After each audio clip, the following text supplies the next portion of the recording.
We'll be right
back.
tell me that I'm never gonna make it. They want me to do something that could make sense. They hate when I keep dreaming I'll be famous, but I don't give a fuck, I'ma keep chasing.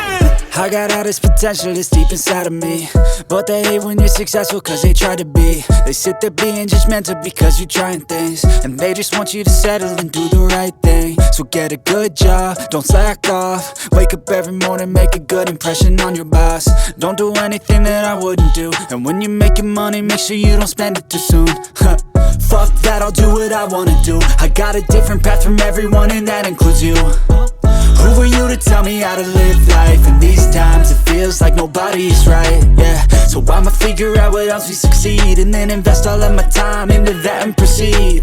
I need whatever the hell could make me happy, and I don't think you have a clue what could that be. They tell me that I'm never gonna make it. They want me to do something that can make sense. They hate when I keep dreaming I'll be famous, but I don't give a fuck, I'ma keep chasing. They tell me that I'm never gonna make it. They want me to do something that can make sense. They hate when I keep dreaming I'll be famous, but I don't give a fuck, I'ma keep chasing. I think this life could be special if I get rid of the devils. They think that I am a rebel, I think they want me to settle. There's nobody on my level, they think that work is too stressful. I think that work is essential, the grind is all in your mental. And I don't think you understand what I'll go through just to be in control of my life soon. All the negativity, man, I'm immune. I don't really need a mask with all I've been through. I've been making changes for the ages. 5-10 year plans are contagious. I attack that shit, I'm tenacious. And if you ain't, get the fuck out of my way then. Got one life, I won't regret it. I will fight until I get it. I'll look back one day from heaven and say, damn, I learned some lessons. And say, damn, I had no questions. I had fun in every second, and the journey was a blessing, yeah. They tell me that I'm never gonna make it. They want me to do something that can make sense. They hate